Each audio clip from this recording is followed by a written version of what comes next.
국제사회의 대북 제재 조치에 어긋나지 않으면서 동시에 개성공단과 금강산 관광을 재개할 수 있는 방안을 찾고 있다. 북미 정상회담이 가시권에 들어온 상황에서 정부 고위 한 당국자가 한 말입니다.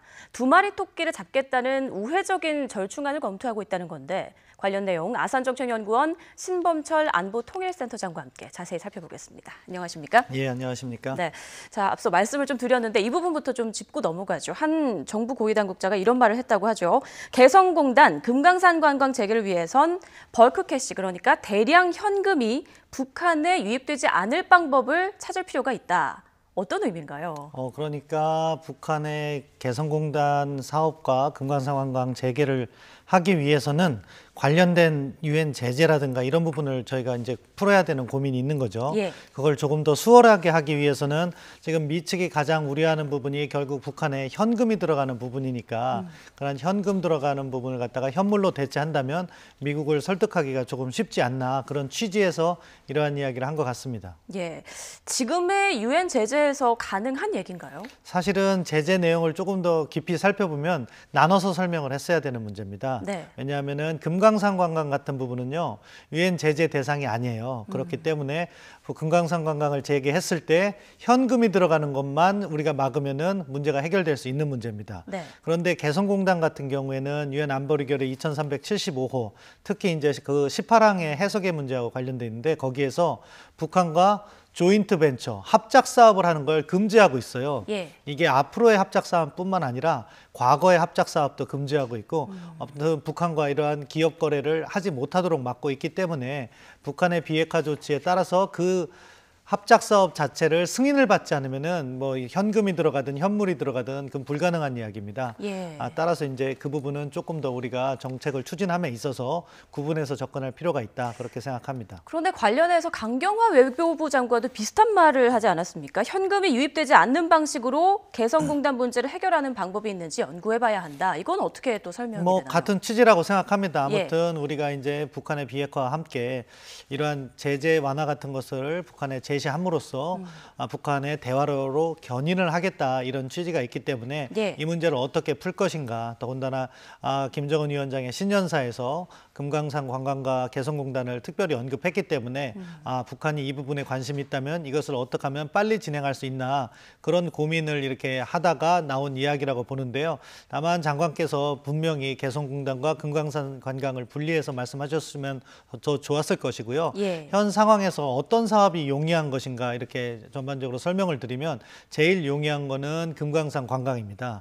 이거는 벌크 캐시, 대량 현금 문제만 해결하면 되고요. 예. 그다음 용이한 것은 철도 운영입니다. 철도 개설. 왜냐하면 이거는 유엔 안보리 제재 안에 이렇게 다 포함되어 있는데, 그러니까 사회 건설 사업, 소셜 인프라 건설 사업은 제재위원회에서 승인을 받아서 이렇게 보다 조금 더 용이하게 갈 수 있고요. 그다음에 가장 어려운 것이 이렇게 개성공단과 같이 북한과 직접적인 상업 거래를 하는 것을 막고 있기 때문에 예. 우리가 나름대로 뭐 북한의 요청 사업도 있지만 제재 같은 것을 조금 더 정밀하게 분석한다면 우리 나름대로의 우선순위를 정할 수 있다, 그렇게 생각합니다. 금강산 관광 재개와 관련해서는 이제 현금만 안 들어가면 된다라는 말씀해 주셨는데 그렇다면 다른 대체 방법으로는 어떤 게 있을까요? 결국 현물인 거고 예. 가장 현금과 대체가 용이한 것은 식량인 거죠. 뭐 쌀이라든지. 예, 그렇죠. 이런 거죠. 북한과 같은 경우에 늘 식량이 부족하고 그런 부분이 있기 때문에 식량으로 그것을 한다면은 미국이나 국제사회가 볼 때 그런 북한에 대량 현금이 들어가지 않으니까 나름대로 좀 사업을 갖다가 승인하는데 긍정적인 메시지가 나올 가능성이 있다, 그렇게 생각하기 때문에 정부에서도 그 이야기를 한 것 같습니다. 그럼 북한도 충분히 수용 가능할까요? 그 부분은 약간 다르다고 생각해요. 왜냐하면은 이 사업 자체가 이번에 김정은 위원장의 신년사에서 잘 나와 있는데, 이런 개성공단이나 금강산 관광 이런 부분을 한국에 베푸는 시혜적인 사업이라고 생각해요. 그런데 한국이 그것을 조건을 달고선 하겠다 하면은 북측에서는 이걸 쉽게 수용하진 않을 것 같습니다. 예. 다만 이제 구체적인 비핵화 조치의 정도에 따라서 서로 조합을 맞추는 거기 때문에 우리는 그런 안을 얼마든지 준비를 해서 북한이 취하는 비핵화 조치에 따라서 제시할 수 있다 그렇게 생각합니다. 그러니까 개성공단이든 금강산 관광이든 결국 남북 간의 협의만으로 이제 가능한 건 아닌 것 같은데 앞으로 헤쳐나가야 될 건 또 어떤 게 있을까요? 기본적으로 이제 가장 중요한 건 대통령께서도 기자회견에서 말씀하신 것처럼 북한의 구체적인 비핵화 조치가 있어야 되는 거죠. 그럼 그것에 상응하는 상응 조치로서 우리가 개성공단이라든가 금강산 관광이라든가 또 철도 연결 사업이라든가 이런 부분을 미국과 협조를 해나가야 되는 거죠. 예. 사실 제재위원회는 뭐 안보리 상임이사국 5개 나라가 다 들어가 있지만 결국 미국을 우리가 설득해낼 수 있다면 그러면은 뭐 제재 부분은 이렇게 진행이 될 수 있다고 생각합니다. 그렇기 때문에 이런 창의적인 안을 만드는 것은 바람직하다고 생각하고요. 하지만 그 이전에 북한의 실질적인 비핵화 조치 그게 반드시 있어야 되고 예. 그 창의적인 안과 관련해서는 한미 간의 공조를 함으로써 우리의 노력은 쌍방향으로 진행되어야 된다고 생각합니다. 결국 미국의 협조가 필요하다는 말씀이신데 한미가 다음 주 워킹그룹 회의가 또 예정돼 있지 않습니까? 여기에서도 논의가 되겠죠? 뭐 그런 아이디어를 우리가 제안한다면 미국의 입장을 듣고 사실 워킹그룹은 우리 한반도 평화교섭본부장과 미국의 스티브 비건 대북정책 특별대표 수준이기 때문에 이러한 아주 전략적인 부분이 거기서 다 결정되진 않을 겁니다. 예. 하지만 우리 측의 이러한 의견 같은 것을 미국이 받아서 바로 답을 주지 않더라도 본국에 가서 뭐 폼페이오 국무장관이라든가 백악관과 협의를 해서 다양한 옵션들을 준비하고 이러한 옵션들이 많아질 때 그리고 그러한 옵션들에 대해서 한미 공조가 강화될 때 북한 비핵화 협상도 보다 유리하게 진행될 수 있다고 생각합니다. 그런데 김정은 위원장이 이제 중국을 다녀온 지 이틀 정도가 지났는데 미국은 별 입장 없이 좀 조용합니다. 어떤 이유가 있을까요? 사실은 북미 간의 그 정상회담이라든가 혹시 고위급 회담 논의가 진행 중이기 때문에 특별히 부정적인 메시지를 내놓지 않고 있는 것 같아요. 예. 사실 북중 정상회담을 보는 미국의 시선은 상당히 차가운데 과거와 같으면 트럼프 대통령이 트위터를 하면서 시진핑 주석을 비난할 수 있는 그런 상황이거든요. 근데 그걸 하지 않고 있다는 것은 어쨌든 북미 정상회담을 진행해서 북한을 한번 설득해 보겠다는 트럼프 대통령의 의중이 반영된 것이다. 그렇게 평가를 할 수 있겠습니다. 고위급 회담을 준비하고 있다. 이런 말씀이시군요. 사실은 이제 순서가 보면은 미국의 기존 의도는 뭐였냐면은 고위급 회담을 개최해서 거기에서 이제 북한의 비핵화 조치, 뭐 영변 핵시설에 대한 신고 검증이라든가 그 다음 단계에 대한 논의를 하고 그럼 거기에서 북미 간의 합의를 찾으면 정상회담을 통해서 이것을 성과 사업을 하는 거죠. 그래서 양 정상이 발표를 하고 그러한 것을 이제 후속 조치로서 이행을 하면 되는 문제이기 때문에 예. 미국은 고위급 회담을 먼저 개최하고자 하는 그런 의사를 수차례 피력해 왔던 거죠. 그런데 북한이 작년 11월 8일 김영철 부위원장의 뉴욕 방문이 무산된 이래 계속해서 고위급 회담에 나오지 않고 있는 거죠. 네, 그러면은 맞습니다. 북한은 정상회담으로 직행하고 싶다. 그래서 트럼프 대통령과 김정은 위원장이 이러한 구체적인 문제를 갖다가 세부적으로 논의보다는 탑다운 방식으로 큰 틀에서 정치적 타결을 하겠다. 이런 의도가 있는 거예요. 따라서 앞으로 협상이 어떻게 진행되는가도 상당히 재밌을 거라고 생각합니다. 네. 바로 정상회담이 먼저 발표 나고 그것을 위한 고위급 회담이 진행될 것인지 아니면 고위급 회담 날짜가 발표되고 거기서 논의가 이루어진 다음에 정상회담으로 갈 것인지도 향후 비핵화 협상의 실질적 내용을 좌우하는데 상당한 영향을 미칠 것으로 봅니다. 네, 그 부분도 좀 지켜봐야겠고 또 김정은 위원장이 이제 중국을 또 다녀오다 보니까 북미 정상회담에 대한 뭐 시기 장소에 관한 예측들이 이제 돌슬 또 나오고 있습니다.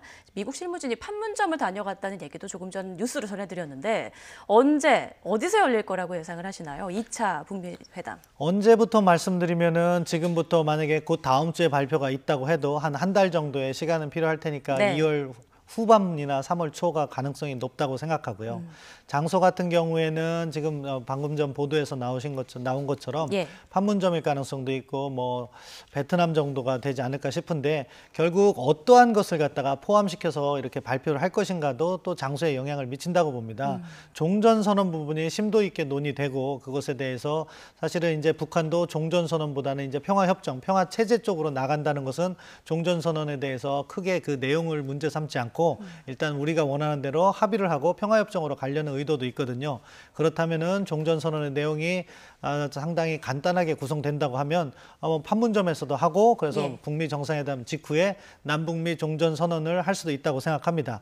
근데 그러한 내용이 이제 합의가 되지 않는 상황이라면은 아무래도 뭐 미국이나 북한 모두 만족할 수 있는 장소가 베트남 하노이 정도 되지 않을까 싶습니다. 왜냐하면 미국으로서는 북한에게 제시하는 경제 성장 모델이 베트남이 될 수 있고 북한으로서는 전통적으로 베트남과의 우호, 유대 관계를 유지해 왔기 때문에 서로 만족할 수 있는 장소가 되는 거죠. 네, 앞서 말씀드린 대로 이제 김정은 위원장이 중국을 방문하고 난 걸 보니 북미 회담이 가까워졌구나 이런 얘기들이 나오고 있는데 전례를 좀 들어서 설명을 좀 해주시죠. 그렇죠. 뭐 어떻게 보면은 남북 정상회담을 앞두고 4주 전에 김정은 위원장이 북경을 갔었던 거죠. 그리고 북미 정상회담을 앞두고 딱 한 달 전에 또 이번에는 그때는 북경이 아니고 대련에 갔는데 그렇게 보면은 정상회담 한 달 전에 중국을 가서 구체적인 논의를 한다. 네. 그런 뭐 이렇게 가정이 가능해요. 그런데 작년 사례와 같은 경우는 뭐냐면은 5월 7일과 8일 김정은 위원장이 중국을 간 바로 직후 9일 날 폼페이오 장관이 북한을 방문했습니다. 네.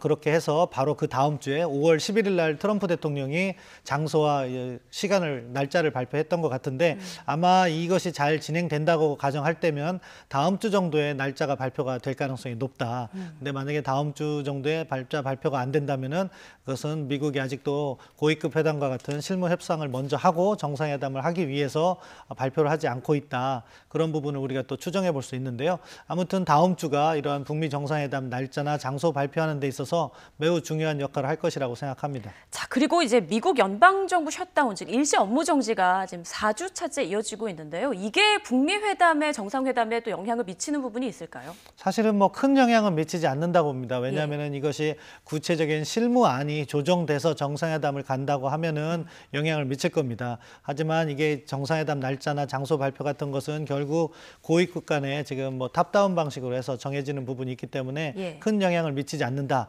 다만 지금 미국의 상황이 뭐 고위급 같은 경우에는 출근을 한다고 하지만 그것을 실질적으로 작성해야 될 사무관 이하급들은 지금 영향을 받고 있는 것 같아요. 그런 부분은 결국 이렇게 긴 안목에서 볼 때 북미 정상회담에 약간 부정적 영향을 미치고 있다. 그렇게 평가할 수 있겠습니다. 이번 김정은 위원장의 중국 방문이 시진핑 주석의 요청으로 이루어진 거다라는 얘기가 있는데 여기에 대해서는 어떻게 생각하시나요? 뭐 발표가 그렇게 났는데 사실은 어느 나라를 방문하게 되면 항상 외교적 관례가 방문국에 초청으로 한다 이렇게 발표가 나게 돼 있습니다. 그렇지 않으면 모양새가 이상해지거든요. 김정은 위원장이 중국을 가고 싶어서 갔다 이렇게 발표하기는 어려운 부분이 있어요. 아마 제 개인적인 생각으로는 양측 모두 그 필요성을 인식하고 있다. 기본적으로 북핵 문제에 대해서 중국은 중국대로, 북한은 북한대로 공조의 필요성을 느끼고 있는 것이고 특히 중국과 같은 경우에는 지금 미국과 무역 협상을 하고 있는데 그렇죠. 그 부분에 있어서 북한 카드를 갖다가 가지고 있음을 넌지시 암시할 필요가 있다. 따라서 시기나 그런 것을 고려해서 김정은 위원장을 초청했다. 그렇게 생각합니다. 자, 김정은 위원장이 시진핑 주석에게 이번에 방북을 요청했고 또 시진핑 주석이 수락했다고 하더라고요. 4월이 유력하다는 얘기가 있던데요. 모든 것이 잘 이렇게 순조롭게 진행되면 4월 가능성은 있다고 생각합니다. 뭐 4월부터 올해가 북중 수교 70주년인데 4월부터 본격적인 행사가 진행되는 것 같더라고요.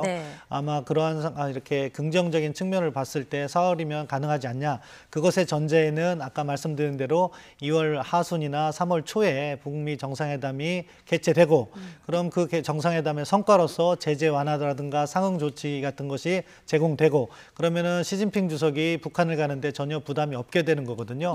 그래서 뭐 4월 달부터는 사실 남북 정상회담이라든가 뭐 김정은 위원장이 답방이 될 수도 있겠고요. 시진핑 주석의 방북 또는 뭐 러시아 푸틴 대통령의 방북 모두 가능하다고 생각합니다. 또 김정은 위원장이 올해 신년사에서도 다자 회담 얘기를 꺼내지 않았습니까? 북한이 중국을 포함한 사자 회담을 구상하는 게 아니냐 이런 관측이 나오고 있는데요. 예, 뭐 그 부분은 김정은 위원장이 중국을 위한 메시지다. 전에 이 자리에서도 말씀드린 것 같은데요. 기본적으로 중국의 북한 핵 문제를 바라보는 시각을 보면 그게 잘 이해가 되실 겁니다. 뭐냐, 중국은 과거부터 쌍궤 병행이라고 했어요. 핵 협상을 하고 평화체제 협상을 같이 하자. 그런데 이 평화체제 협상에 중국이 반드시 참여돼야 된다는 거죠. 작년과 같은 경우에는 종전선언을 논의하는데 남북미 3자로 들어갔기 때문에 중국 측의 반발이 있었던 거죠. 그러한 중국의 우려를 고려해서 김정은 위원장이 다자 협상이라고 이렇게 말을 바꿔줌으로 해서 또 이번에 방북을 하게 되는 데 있어서 나름대로 자기가 중국의 체면도 이렇게 세워주고 또 그 반대급부로서 북한도 실리를 챙겼을 거라고 생각합니다. 아무튼 외교적 행보 차원에서는 중국의 그 평화체제에 관한 관심, 그 부분을 북한이 반영한다. 그런 메시지라고 생각합니다. 이번 북중 정상 간의 만남에서 비핵화 관련된 논의도 분명히 오갔을 것 같은데요. 어떻게 뭐 예상하십니까? 구체적인 내용이 어느 수준까지 오갔는지 들었는지 모르겠지만 결국 북한과 중국이 공통적으로 비핵화 협상에서 공통분모가 형성되는 부분은 최종 상태인 거죠. 예. 뭐냐 이제 북한으로서는 미국의 위협 때문에 핵이 개발됐기 때문에 미국의 위협이 사라져야 된다는 거고요. 중국과 같은 경우에도 한반도에서 미국의 영향력을 가능하면 줄여보겠다는 것이 중국의 대한반도 전략의 요체이기 때문에 결국 그 최종 상태에서 한미동맹을 어느 정도 수위까지 약화시킬 것이냐, 주한미군의 존재를 어떻게 할 것이냐, 그 부분에 있어서의 공감대가 있을 것이고 그거로 가는 과정을 어떻게 가져갈 것인가 이런 부분을 이제 논의했을 거라고 보는데 아주 구체적인 이야기를 하기에는 시간이 사실 적었습니다. 예. 정상회담 자체는 1시간이었기 때문에 그런 구체적인 협상 방안을 논의하기보다는 큰 틀에서 북중이 협력해 나가자 그런 이야기가 나눴을 거라고 생각합니다. 비핵화 논의에서 중국의 존재감이 커진다면 어떤 또 변수, 어떤 영향을 생각할 수 있습니까? 그 최종 상태에 있어서의 중국의 입장이 보다 더 반영되는 방향으로 가겠죠. 이것은 또 미국의 입장에서는 중국의 과도한 관여가 결국 어떻게 보면 비핵화 협상을 방해하고 있다 이런 인식을 가질 수 있고요. 그렇기 때문에 작년에도 트럼프 대통령이 시진핑 주석을 이렇게 비난하는 그런 모습을 보였는데요. 예. 아무튼 그럼에도 불구하고 중국이라는 실체가 비핵화 협상에 자리 잡고 있는 것은 부인할 수가 없습니다. 왜냐하면은 현재 북한에 대한 제재를 이행하는 가장 핵심적인 주체가 중국입니다. 예. 중국이 제재를 갖다가 이행을 완화하거나 풀어버리면은 비핵화 협상 자체가 흐지부지 될 수도 있는 상황이에요. 그렇기 때문에 우리도 중국을 안고 가야 된다는 점은 뭐 당연히 인식하고 있고 미국도 그 부분은 이해를 하고 있을 겁니다. 그렇기 때문에 작년과 같은 경우에도 12월 1일 날 트럼프 대통령이 시진핑 주석을 아르헨티나에서 만났을 때도 북한 문제 같아서 함께 협력해 나가자 이런 이야기도 했었고요. 네. 뭐 그렇기 때문에 중국의 부정적인 영향이 우려되지만 그것을 긍정적인 부분으로 어떻게 바꿀 것인가 여기에 이제 외교의 그 매력이 있는 거죠. 얼마나 잘 하나는가 이 부분이 이제 우리와 미국의 역량이라고 생각합니다. 네. 자, 마지막 질문을 드리겠습니다. 이제 2차 북미 정상회담, 김정은 위원장 서울 답방, 시 주석의 방북 여러 가지 올 한해 예정이 돼 있는데요. 외교적으로 봤을 때 어떤 부분을 우리가 좀 예의주시해야 하는지 좀 마지막으로 짧게 좀 짚어주시죠. 결국은 요체가 중요한 거죠. 이 요체라는 것은 북한의 실질적인 비핵화 조치가 있어야 되는 거고요. 그것에 대한 상응 조치를 갖다가 기획함에 있어서 우선순위를 어떻게 가져갈 것인가가 중요하다고 생각해요. 우리 정부 같은 경우에는 지금 보니까 금강산 관광과 개성공단을 먼저 이렇게 제공한다. 이런 부분이 있다면은 방향성이 그렇다면 그것에 어떠한 북한의 상응 조치를 받을 것인가. 단순히 풍계리 핵실험장 폐기 그거는 안 된다고 생각하고 영변에 대한 신고 검증은 받아야 된다고 생각하는데 그 부분을 우리 정부가 정한다면은 미국과 공조하고 우리도 중국과 공조를 못할 이유가 하나도 없습니다. 그런 다차원적인 외교 접근 그런 것이 필요하다고 생각합니다. 네, 알겠습니다. 지금까지 아산정책연구원 신범철 안보통일센터장과 함께 한반도 안보 정세 짚어봤습니다. 고맙습니다.